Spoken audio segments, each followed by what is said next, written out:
मैंने आपको इसके पहले वाले वीडियो में बताया था कॉलम बेस होता क्या है आपका, उसका परिचय दिया था, उसका उपयोग हम कहाँ पे करेंगे, उसका हमने 3D में छोटा सा हल्का सा ऐसे नॉर्मल चित्र बनाया था, 2D में आपको बताया था क्लीट एंगल किस लिए प्रयोग किया जाता है, फ्लेंज एंगल कहाँ पे लगते हैं, गसेट प्लेट क्या होती है उसका उपयोग क्या है, आधार प्लेट और कॉलम का वो जो कंक्रीट का ब्लॉक होता है, पूरी डिटेल हमने आपको बताई थी। उसमें से क्वेश्चन आपका ये बनता है कि स्तंभ बेस आपका क्या होता है, उसका उपयोग बताइए और उसके प्रकार बताइए। और थ्योरी का दूसरा क्वेश्चन इसमें जो निकल के आता है वो ये होता है कि स्तंभ आधार कॉलम बेस इसकी डिजाइन कैसे आप करेंगे, इसके स्टेप्स लिखने को आता है कि चरणबद्ध इसकी पूरी प्रोसेस को लिखिए। तो आज आपको हम वही बताएंगे कि इसकी प्रोसेस क्या होगी। तो देखिए जरा, जो आपके सिलेबस में है हमने बताया था आपके दो आधार होते हैं, एक होता है हमारा स्लेब आधार और दूसरा होता है गसेट आधार। ये दो होते हैं आपके, इसमें से आपको हम स्लेब आधार आपको बता रहे हैं जो कि सबसे ज़्यादा यही पूछा जाता है और एकदम तय है कि आपका इस चैप्टर से 10 नंबर का क्वेश्चन एक आना ही आना है। तो ये 10 नंबर आप अपने सॉलिड कर लीजिए। तो देखिए जरा, हम करेंगे स्लेब आधार का अभिकल्पन।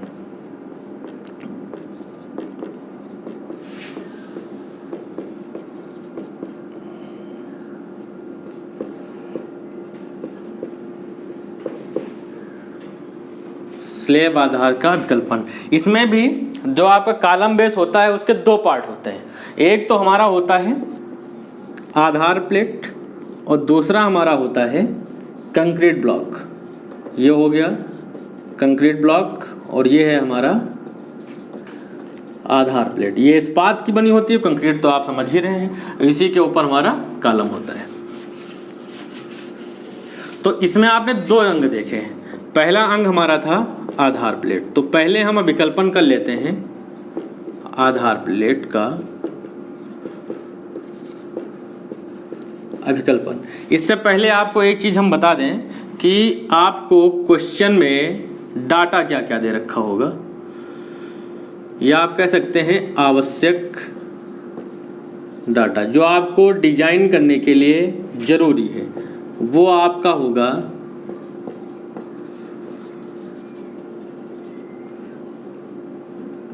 अपकमिंग लोड जो कॉलम पे भार आ रहा होगा हमारा, दूसरा कॉलम का प्रकार हमारा क्या है, मतलब गोल कॉलम है या फिर आई सेक्शन का कॉलम है, अगर है तो उसकी मापे क्या है, उसके गुणधर्म वगैरह सब आपको पता होने चाहिए। क्योंकि कॉलम का प्रकार तो हम इसके पहले संपीड़न उपांग वाला जो चैप्टर है उसमें हम पढ़ चुके हैं, तो डिजाइन वहीं पे होती है। यहाँ हम केवल कॉलम बेस की डिजाइन करेंगे, कॉलम की डिजाइन कह लीजिए या फिर कॉलम के जो डाटा होगा वो आप पहले चैप्टर पे ध्यान दे चुके हैं। यहाँ पे केवल कॉलम बेस की डिजाइन करनी है, कॉलम की नहीं करनी, तो इसलिए आपको ये दे रखा होगा। जो आपका आधार प्लेट होगी, मतलब इसको आप कह सकते हैं इस्पाती प्लेट भी, तो आधार प्लेट या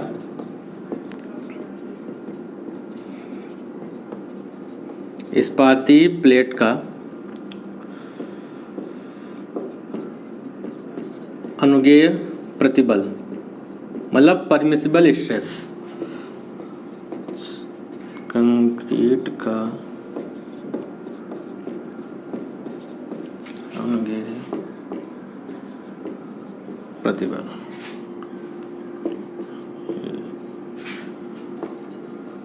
मृदा की धारण क्षमता, मतलब बेयरिंग कैपेसिटी, मृदा की धारण क्षमता या बेयरिंग कैपेसिटी, ये भी आपका एक प्रकार से प्रतिबल ही होता है।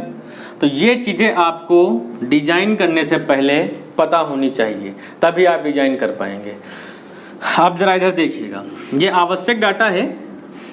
इसमें हम इसके बाद आते हैं आधार प्लेट का विकल्पन करते हैं। इसमें हमारा जो होगा सबसे पहले स्टेप फर्स्ट, आप स्टेप वाइज ही ध्यान रखिएगा, स्टेप वाइज ध्यान रहेगा, न्यूमेरिकल बहुत आसानी से होगा और एग्जाम में भी आपको याद रहेगा बिल्कुल अच्छे से कैसे लिखना है। तो स्टेप फर्स्ट, इसमें सबसे हम पहले जो निकालते हैं वो होता है हमारा आधार प्लेट का आवश्यक क्षेत्रफल एरिया, इसको हम कह सकते हैं ए आर, ए रिक्वायर्ड। तो ये ए आर बराबर हमारा हो जाएगा अपकमिंग लोड बटे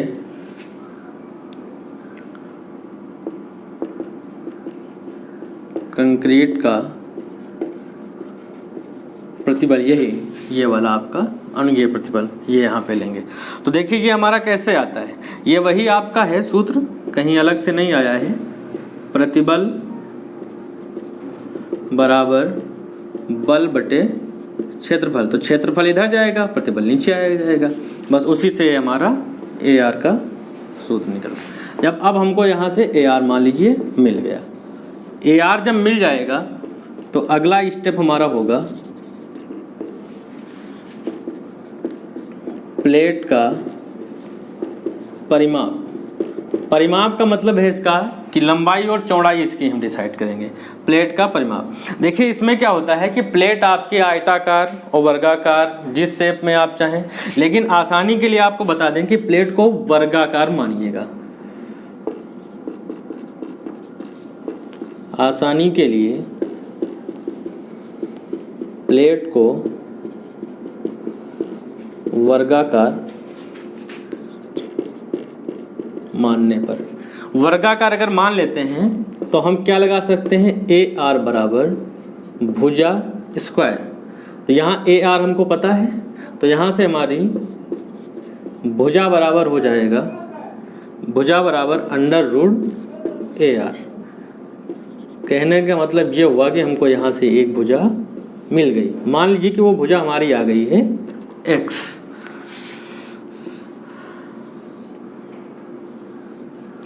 तो देखिए अब यहाँ पे भुजा x आ गई, तो इसलिए हम क्या कह सकते हैं, प्लेट का परिमाप बराबर x into x.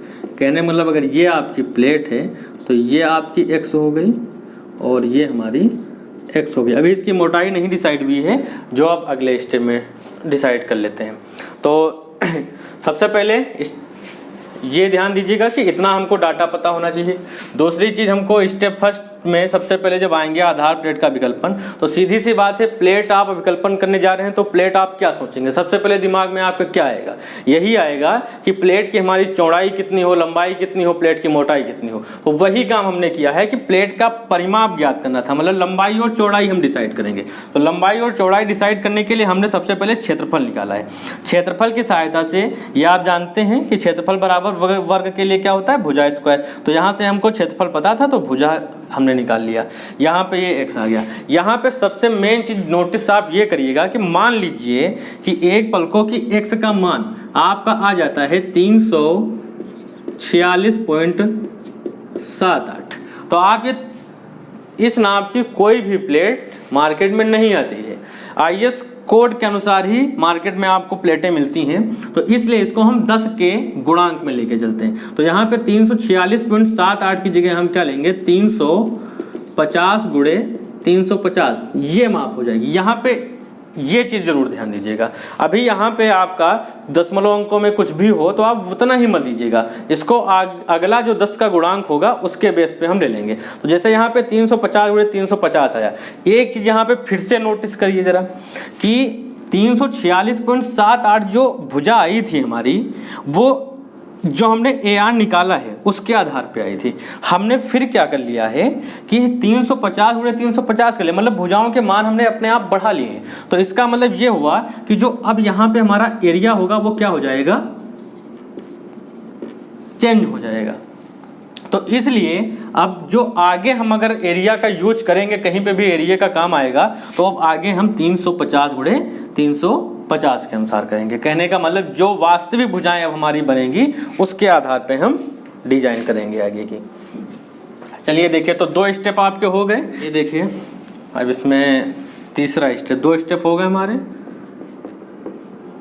Step third, इसमें हम जो आधार प्लेट की हमने परिमाप मतलब लंबाई चौड़ाई डिसाइड की है, उसी आधार प्लेट की अब हम क्या ज्ञात करेंगे, मोटाई। आधार प्लेट की मोटाई T। देखिए T के कई सूत्र होते हैं। किसी भी सेक्शन के लिए चलिए अच्छा, पहले आपको जो मूल सेक्शन है वो दिखाते हैं। ज़्यादातर आपका वर्गाकार प्लेट और आई सेक्शन का स्तंभ यूज किया जाता है। उसके लिए देखिए क्या होता है, T बराबर √3 small w sigma BS A square minus B square by 4। अब देखिए इसमें A स्क्वायर और B स्क्वायर सिग्मा BS एक एक पद को समझिए, देखिए होता क्या है इसमें।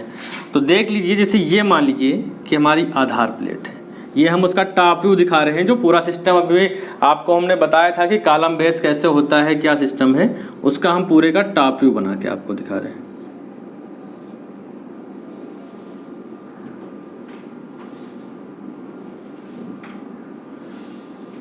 ये आई सेक्शन हो गया, ये आधार प्लेट हो गया। तो ये आपका परिमाप वही जो हमने निकाला था, क्या माना था हमने कि भुजा मान लीजिए आपको x मिली है, तो ये x वही है हमारी। अब देखिए इसमें क्या होता है कि ये a स्क्वायर और b स्क्वायर क्या है। मान लीजिए ये डिस्टेंस हमारी यहाँ से यहाँ तक a है और ये डिस्टेंस हमारी b है। ये होता है कि आधार प्लेट जो है उसका जो एरिया है, अब उस एरिया पर हम स्तंभ को कहाँ पर स्थापित करें, ये चीज़ ध्यान देने वाली होती है। अब पता चला कि आप पूरे आई स्तंभ को, ये जो इसका फ्लेंज है यहाँ पे सटा के रख दिए, इधर पूरी स्पेस कर दिए, या फिर उठा के इधर इसको सटा के रख दिए, इधर स्पेस कर दिए, उठा के कोने में कर दिए हैं, ऐसा नहीं चलता है। आपका जो आई सेक्शन के फ्लेंज हैं, दोनों फ्लेंजों की इधर इधर से दूरियाँ बराबर होनी चाहिए। जो फ्लेंज के ये वाले सिरे हैं, इन सिरों से भी ये दूरियाँ हमारी बराबर होनी चाहिए। तो इसमें देखिए a स्क्वायर और b स्क्वायर, इनको कहा जाता है प्रक्षेप। a और b दोनों यहाँ पे प्रक्षेप हैं। यहाँ सबसे पहले t बराबर हमारा है प्लेट की मोटाई, ये चीज अगर हम इसको बनाए 3D में, ये चीज हमारी है t। तो T बराबर प्लेट की मोटाई, ये हमारी mm में यहाँ पे निकल के आएगी। दूसरा हमारा इसमें a स्क्वायर और b स्क्वायर, पहले देख लीजिए। a बराबर इसमें है हमारा बड़ा प्रक्षेप और b बराबर है हमारा छोटा प्रक्षेप। देखिए a बराबर आपका बड़ा प्रक्षेप, b बराबर छोटा प्रक्षेप। a देखिए आपका क्या है यहाँ पे इसका मतलब ये नहीं है कि a आप इधर ही माने हैं तो वही a होगा, ऐसा कुछ नहीं है। ये डिस्टेंस अगर ज़्यादा है तो वो बड़ा प्रक्षेप बन जाएगा। यहाँ पे आप ये चीज़ समझिए कि ये बड़ा प्रक्षेप होगा यहाँ पर, और उससे हम घटाएंगे छोटे प्रक्षेप का स्क्वायर बटे 4। ये चीज़ जरूर ध्यान रखिए। इसमें जिसका मान कम होगा वो यहाँ पे रहेगा, जिसका मान ज़्यादा होगा वो यहाँ पे रहेगा। बस इतनी चीज़ ध्यान दीजिएगा। फिर आता है इसमें मान लीजिए कि सिग्मा BS।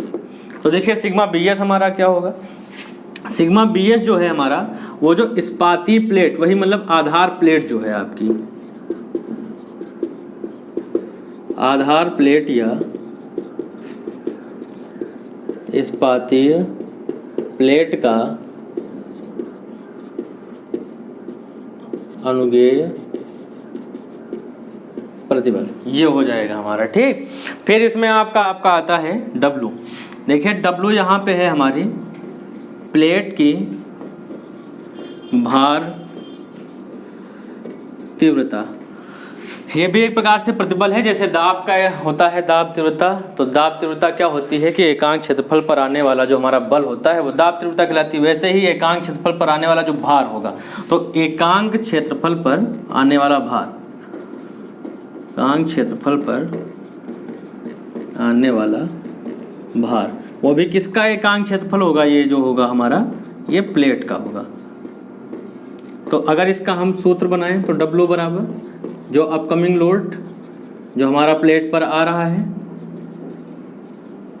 और बटे अपकमिंग लोड बटे हो जाएगा हमारा जो प्लेट है, जो हमने अब ये x के मान, जैसे अभी हमने बताया था कि 346 अगर आया है तो 350 कर लेते हैं। तो जो नया क्षेत्रफल बन के आएगा तो कह सकते हैं हम यहाँ पे वास्तविक क्षेत्रफल जो होगा प्लेट का वो यहाँ पे लेंगे। तो प्लेट का जो वास्तविक क्षेत्रफल होगा वो इसके बटे में ले लेते हैं। तो ये बन जाता है हमारा भार तीव्रता। तो आपका इसमें एक एक पद क्लियर। टी इसकी मोटाई हो गई, ए और बी प्रक्षेप हो गए, सिग्मा बी एस आपका हो गया अनुगेय प्रतिबल, और डब्ल्यू हमारा हो गया भार तीव्रता। तो ये आपका देखिए इसमें हमने स्टेप फर्स्ट में क्या डिसाइड किया था, ए आर, जिसकी आवश्यकता हमारी थी परिमाप ज्ञात करने के लिए। अब हमारी प्लेट की परिमाप लंबाई चौड़ाई निकल आई और इसकी मोटाई टी भी निकल आई, इतनी चीज़ें हो गई। तो ये आधार प्लेट जो थी आपकी उसका अभिकल्पन कंप्लीट हो गया है आपका। अब इसके बाद हम बताए थे कि हमारा जो कॉलम बेस होता है वो दो चीज़ों से मिलकर बना था, एक तो हमारी आधार प्लेट और दूसरा आधार प्लेट के नीचे जो हमारा कंक्रीट ब्लॉक लगा होता है। अब हम उस कंक्रीट ब्लॉक का अभिकल्पन करेंगे।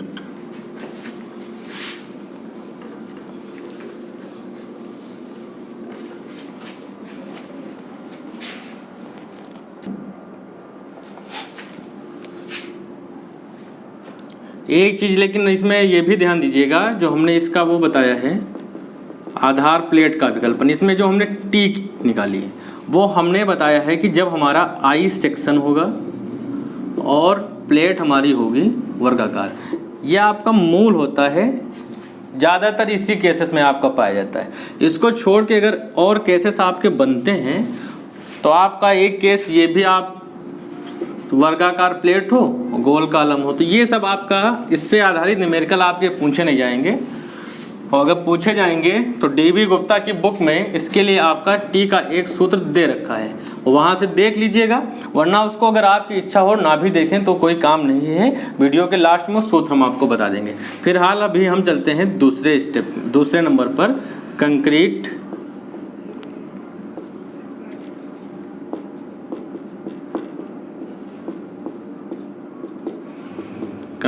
ब्लॉक का अभिकल्पन। देखिए कंक्रीट ब्लॉक ये आधार प्लेट होती है और ये हमारा इसके नीचे जो ये कंक्रीट ब्लॉक होता है। अब हम इसका अभिकल्पन करने जा रहे हैं। तो इसके अभिकल्पन के लिए हमको क्या ध्यान देना होगा कि इसके ऊपर देखिए जो स्तंभ है हमारा,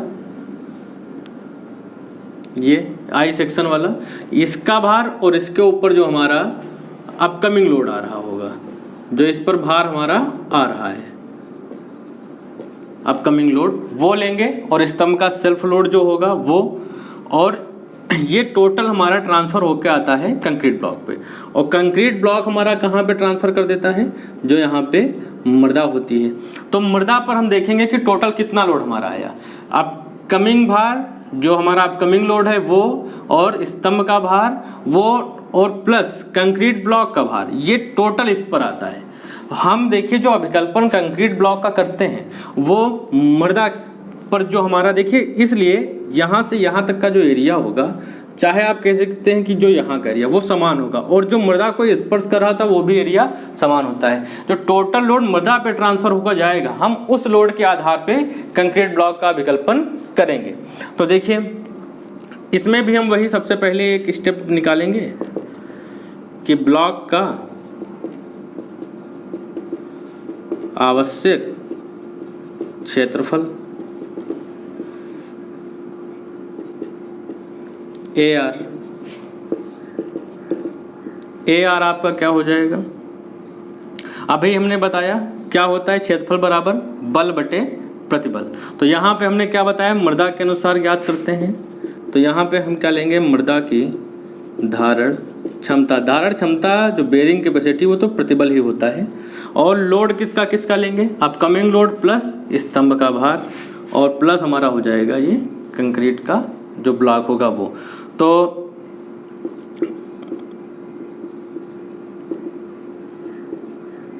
अपकमिंग लोड, स्तंभ का भार दे रखा है तो वो ले लेंगे इसी में ऐड करके, और प्लस आपका हमने क्या बताया, अगर दे रखा होगा तो लेंगे, और अगर ये कंक्रीट ब्लॉक कहाँ कैसे निकालेंगे, तो कंक्रीट ब्लॉक का जो भार होता है वो भी आपको बता रहे हैं। फिलहाल लिख लेते हैं कंक्रीट ब्लॉक का भार, ये यहाँ पे लेंगे। अब कंक्रीट ब्लॉक का भार हमारा आएगा कहाँ से,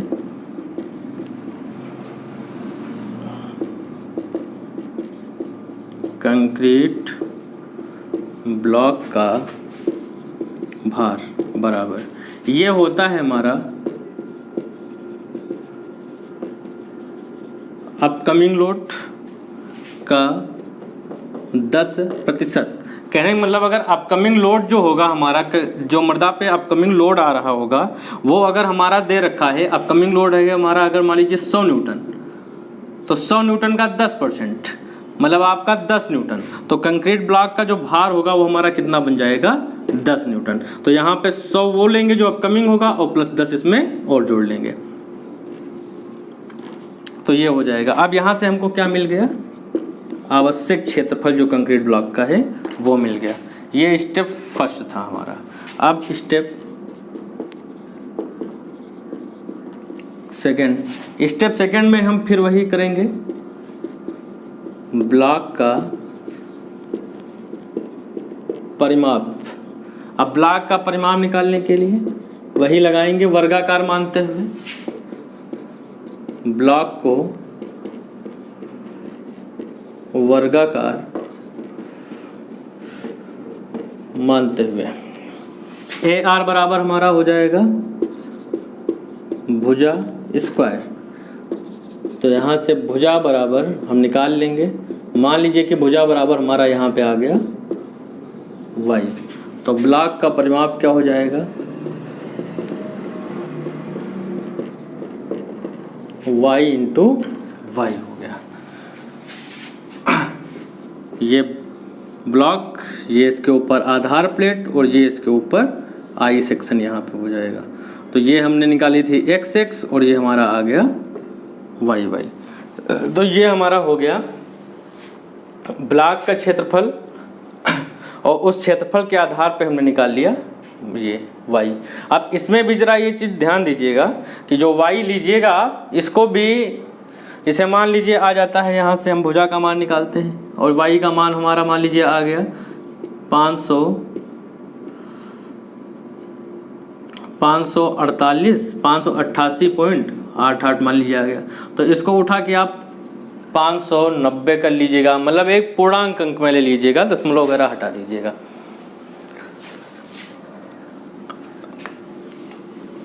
ये 2 स्टेप आपके हो गए। अभी इसका परिमाप हुआ है, प्लेट की मोटाई हम नहीं डिसाइड की है अभी। अब प्लेट की मोटाई हमको डिसाइड, प्लेट नहीं, ब्लॉक की मोटाई डिसाइड करना है।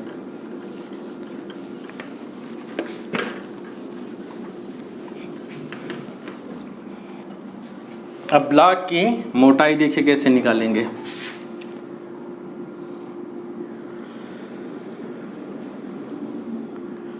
ये मान लीजिए कंक्रीट ब्लॉक है हमारा, और ये इसके ऊपर हमारी लगी हुई है आधार प्लेट।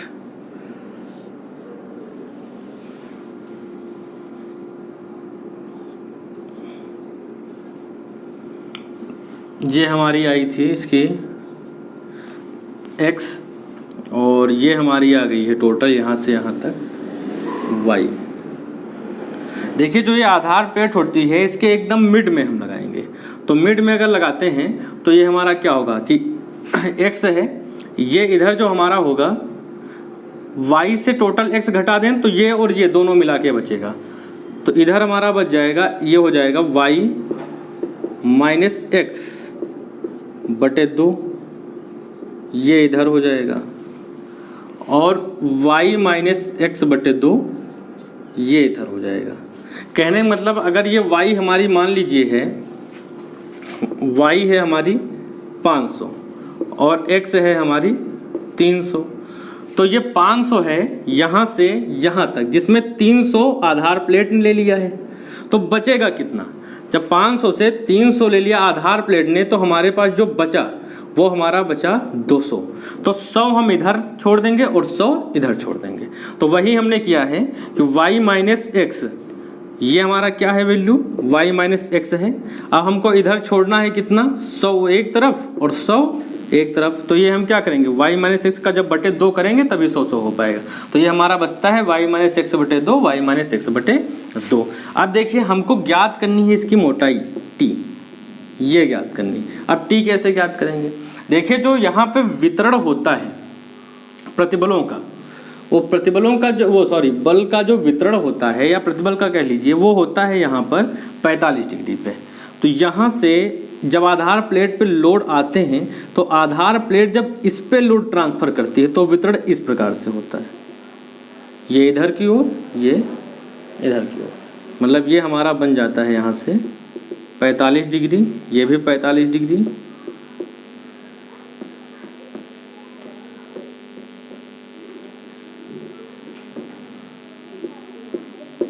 तो अब जरा देखिए ये कोण 45, ये कोण 45 दोनों बराबर है। तो इसका मतलब ये जो भुजा यहाँ से यहाँ तक की होगी और यहाँ से यहाँ तक की आपस में क्या होंगी, बराबर होंगी।